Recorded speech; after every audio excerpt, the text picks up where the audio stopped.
Hello there and welcome to Loco for Leeds. It's my channel where we talk all things Leeds United. I'm of course George. Welcome along to the channel. Any new viewers, thank you for clicking on this video. Any returning viewers, welcome back. Of course, you know the score. We talk all things Leeds United here. Everybody's welcome here at Loco for Leeds. And of course, Leeds fans, we didn't have a game this weekend, did we? The dreaded international break, the final one of the season, rolled along, and we have had plenty of our lads playing across the globe over the last few days in the first of, for many, 2 international games this week. And I'm here, like I say, to round it all up. It's a bumper one. There's plenty of them played at various different levels, and I'm going to try and remember all of them that have played and just sum up how they did for their countries. So starting then naturally with England, of course, and Calvin Phillips. Now, England are not mathematically yet qualified for the World Cup, but of course it's in the balance, isn't it? We have that game against San Marino on Monday evening, which is going to be a tricky game, isn't it? Who knows whether we can get a win from there. Of course, I'm being facetious here. England obviously will qualify. They will, I'm pretty sure, put quite a few past San Marino, probably 3, maybe 4, maybe even more. It's going to be one of them games, isn't it? Every time we play San Marino, you might as well just give them a win. Give England a win. San Marino have lost obviously all 9 games coming into this one. Have scored just a 1 goal. So yeah, look, it's not mathematically done, but we're gonna do it on Monday evening. I'm pretty sure of that. Looking at the last game then, Friday evening, wasn't it, against Albania at Wembley? England 5, Albania 0. Put them to the sword in the first half, didn't they? Harry Kane hopefully won't be on that kind of form on Sunday, will he? But he got a hat-trick, a first half hat-trick. 2 other goals from Henderson and Harry Maguire. It was very, very comfortable. 5-0 at half-time, wasn't it? And from there, it was job done. But our man Calvin played 64 minutes in this game, adds another cap to his cabinet, if you like. And yeah, alongside Jordan Henderson, I thought he had a good game.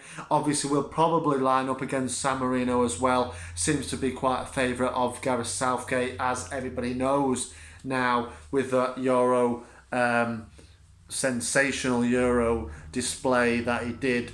He had a great tournament, didn't he? And he's pretty much a regular now in England, in the England fold, which is fantastic to see. So that's England. Going then into Scotland, and Liam Cooper, skipper, captain Liam Cooper, plays for Scotland obviously, and he had a rare outing, didn't he? He doesn't play that many for Scotland, but he's always in the squad, but doesn't really seem to get many minutes. Or doesn't play at all. Now, he played the full 90 minutes as Scotland secured themselves a World Cup qualifying playoff position, so they are in the playoffs to decide whether they can go to Qatar. The draw will be on the 26th of November, so keep an eye out on who Scotland get. But in this particular game, like I say, Liam Cooper played the whole 90 minutes as Scotland secured their playoff position with a 2-0 win in Moldova against, obviously, Moldova. So, yeah, it was a 2-0 win for Scotland. Cooper, 90 minutes in the tank, another cap to his name. Moving on then to Northern Ireland, we have, of course, players playing in all the British teams nowadays. Stuart Dallas, if he's available, if he's fit, he plays for Northern Ireland. And he did again in this one. Northern Ireland, little bit less successful, obviously, than Scotland and England in this qualification campaign. They will not be at the World Cup. They are currently sitting in 3rd position with just a 1 game to play. They can't qualify, but they had a win. I think it was Friday evening as well. They beat Lithuania 1-0. Stuart Dallas played the whole 90 minutes in this one, so another cap to put on his name. Moving then of the last of the British sides, and it is, of course, Wales. Wales very much in the balance. What's going to happen here? Can they get to the World Cup? They currently sit in second position. Straight up first position qualification is out of their reach, but they can secure still a playoff position. They currently sit in those with a game to play. Czech Republic are breathing down the necks. A win in the last game for Czech Republic and a loss for Wales would potentially see them exchange places. Wales play Belgium in their last game, so it's going to be a tricky one. But I'm sure the Welsh people, any Welsh people watching, comment. Are you confident of getting to the World Cup or the playoffs at the very least? What's that game going to hold for you? I think it's on Tuesday against Belgium. But looking at our lads in particular, obviously with Dan James' arrival a couple of months ago, it has doubled our contingent in the Welsh squad. Tyler Roberts obviously is a always picked, but Dan James starts, doesn't he, for Wales, and he did in this game. They did their chances of reaching the World Cup no harm at all with a 5-1 thrashing of Belarus on Saturday evening, wasn't it? Dan James started the game. Tyler Roberts was on the bench. Dan James came off in the 76th minute of the game. Tyler Roberts came on in the 76th minute of the game. That's right, it was a leads on, a leads off situation. Dan James came off for Tyler Roberts. Dan James 76 minutes in the tank. Tyler Roberts 14 minutes plus injury time in the tank on this one. Obviously no goals for either of them, or no assists to speak of, but it's minutes played. None of our lads scored actually in this round of international games. Moving then away from Britain into the Polish squad. Now Poland, of course, are in England's group. They still can actually mathematically overtake England, only sit 3 points behind them, like we've already covered. England, of course, playing San Marino, which is probably most likely going to be a heavy away win. Poland, they've secured themselves, I think, their playoff position. So any Polish fans, are you happy with that? Obviously, we're looking at Arlan Mateusz Klich, who is a regular for Poland. Not so much for us nowadays, tends to have to settle for a position on the bench. But he started this one, a 4-1 win against... I can't remember the team they played, but obviously England would have played them, but it's just gone out of my mind completely. The team that they beat them 4-1 on Friday evening as well, wasn't it? It was that day, but I just can't remember who they played. Klich played 64 minutes of this one though, so a good bit of football under his belt. Will he play in the next game? Let's wait and see. Probably most likely will. But yeah, that wraps up Poland. The Mateusz Klich, 64 minutes in the tank for him. Moving on then to Spain. Spain then, obviously two of our lads playing in the Spanish squad called up for this international break, this round of fixtures. Of course, Diego Llorente and Rodrigo. Only one of them actually made the matchday squad for their win away in Greece. It was a 1-0 win on Friday for Spain. Penalty. They're scratching around a little bit, Spain, for points here. They sit top of their league at the moment and looking likely to get a World Cup qualification place straight up and finish first. As I'm recording this now, they're currently playing Sweden. Sweden sit just below them now. A loss for Spain in this game would see Sweden overtake them into first position.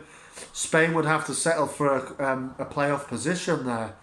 Now, Rodrigo, in this Greece game, he came on in the 57th minute and played the final 33 minutes of the game. Like I say, that 1-0 win against Greece in the end, wasn't it? And Rodrigo, like I say, back in the Spanish squad and playing minutes, the final 33 minutes. Like I say, Diego Llorente wasn't in the matchday squad, but he is in the squad. But he missed out. I think there's a player or maybe two that misses out, or for some reason he wasn't on the bench for whatever reason, I don't know, but he wasn't there. They're, like I say, currently playing Sweden. I will round up how both of them got on in the next video, next international roundup, which will encompass all of our lads and how they got on. So we'll do that once everybody has played their second game. Moving then finally and ending it for the full internationals anyway on a positive note. And this is why I'm donning this retro Brazilian shirt. Our man Raphinha got another cap for Brazil, and Brazil, congratulations to them. Any Brazilian people watching, congratulations to you. You are again in the World Cup in Qatar. You've qualified with a 1-0 win over Colombia on very early hours here of Friday morning, and Raphinha played 64 minutes. He started the game. Played 64 minutes of the match as Brazil qualify. Again, any Brazilian fans, let me know how he did. Can you win the World Cup next year? Let me know how you're feeling about that. Obviously, Raphinha hopefully will still be our player, and hopefully will be picked to play in Qatar next winter time. But let's wait and see. But congratulations to Brazil. Congratulations to Raphinha, sorry. And I am donning my Brazil shirt for this video. So that's wrapped up all of our full internationals. Now, it was a busy time for our some of our lads playing for the under-21s. There were debuts and all sorts to go through, so I'll just round up them quickly. But before I do that, just a mention. I know obviously he's technically still our player, but a mention to Helder Costa, who's obviously out on loan for Valencia this season. He made a scoring debut to his start in an Angolan for Angola. Obviously switched from Portugal to Angola. He scored against Egypt in his debut. It was a 2-2 draw. It was a nice finish, to be fair, as well, from Costa. So well done to him as well on the goal and the first cap for his new country. It's actually his country of his birth is Angola, of course. So congratulations to Helder on that one. And yeah, I said nobody scored, but then obviously Costa did. Still technically our player, so he will be involved in these international roundups, as he is on the low watch. If anybody wants to go watch that, check that out after this one. But yeah, as I was saying, lots of under-21 team players playing. Lots of our first team actually playing. Our first team involves players that are involved in the first team. They were involved for the under-21 sides. We'll start with England then. Charlie Cresswell made his debut. Congratulations to him for England under-21s. Cody Drama was on the bench. I believe Lewis Bate as well played in the under-19s.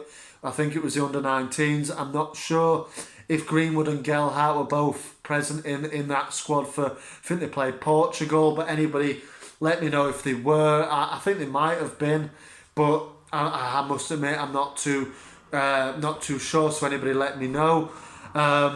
Under-21s then, Meslier kept a clean sheet as the French under-21 team won 7-0. He's a regular, of course, for the under-21s. Hopefully soon he'll make his way into the first team, the full team for France. Obviously he's playing week in, week out in the Premier League for us. Also making his debut for the under-21 side was Criscencio Somerville, who made his debut for the Netherlands under-21 side. I think they won 3-1, but I can't remember who they were playing against. Congratulations to Criscencio, of course. And, of course, another one making his under-21 international debut was Helge. God, I've murdered his name, but the Norwegian defender, Hagelde, sorry, I think his name is Hagelde. I've absolutely crucified his name. I apologise to him if he is watching for some reason. Congratulations to you, though, for making your debut in the under-21s for Norway. They beat Finland 3-1. Also playing in that game for Norway was Christopher Claesson, of course, our backup goalkeeper, yet to make a first team appearance, but he plays regularly for the under-21s and is regular, of course, on our bench. Also playing for the under-21s was on loan man this season, Mateusz Bogus, who played for the Polish under-21 team, and they beat Germany 4-0. I apologise if I've left any of them off, but I think that was all of them rounded up there. So thank you very much for watching. Let's have a look and see how our lads get on in the next round of fixtures. I will be back to let you know how everybody has got on. So thank you very much for watching. Marching on together. I know I'm not wearing the Leeds shirt this one, but it's still the same. And yeah, I will see you all on the next one.